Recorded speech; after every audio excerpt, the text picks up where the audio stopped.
Halo Sobat Pathfinder, salam Pathfinder. Saya Master Guide Valantu Mangkeng hari ini akan membawakan WOP hari yang ketiga dengan judul Saya akan pergi dan meminta pertolongan Tuhan melalui janji-janjinya. Ayat inti kita pada hari ini terdapat dalam Ayub 23 ayat 8-9. Sesungguhnya kalau aku berjalan ke timur, ia tidak di sana, atau ke barat, tidak kudapati dia. Di utara aku cari dia, ia tidak tampak. Aku berpaling ke selatan, aku tidak melihat dia. Lalu yang dalam pikiran manusia, apa yang harus dilakukan apabila Tuhan seperti tidak mendengar doa saya, doa kita? Apakah Tuhan tidak menolong dan mengabulkan permintaan kita? Atau apakah Tuhan memiliki rencana yang berbeda dari pemikiran kita?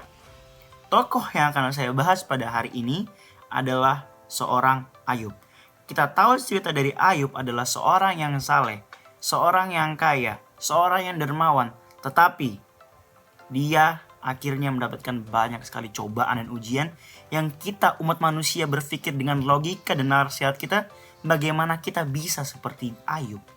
Kita tahu ceritanya bahwa Ayub masih mempertahankan janji Allah yang akan Allah berikan kepada Ayub. Dia pun banyak sekali mendapatkan ujian dari istrinya. Dia pun mendapatkan ujian dari sahabat-sahabatnya.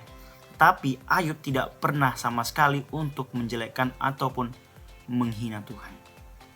Kita tahu bahwa Ayub memiliki 7 putra dan 3 putri.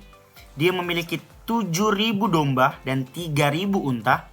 Dia juga memiliki 500 lembu, 500 keledai betina, dan rumah yang sangat besar. Dia adalah orang terkaya di sebelah timur, yang sudah saya katakan jujur, saleh, dan taat. Dia juga banyak sekali pembantu-pembantu ya sekarang ini. Tetapi kisah Ayub ini memberikan contoh bahwa kesusahan dan penderitaan yang dialami seakan membuat Tuhan tidak bisa ditemukan.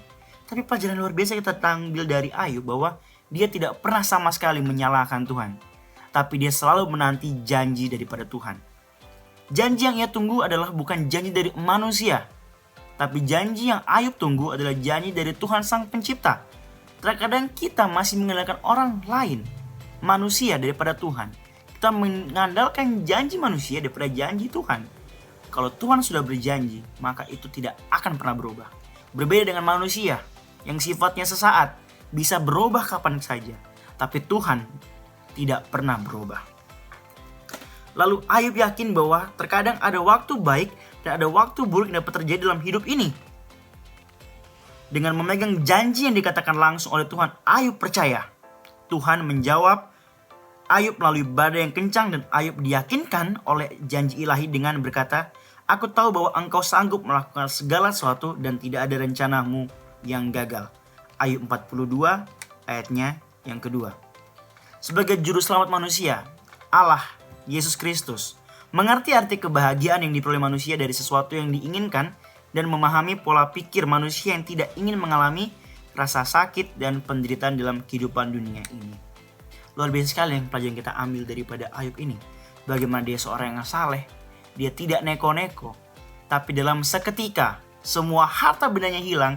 Dan dia tetap berpegang pada janji yang Tuhan akan janjikan kepada Ayub. Sangat-sangat hebat sekali.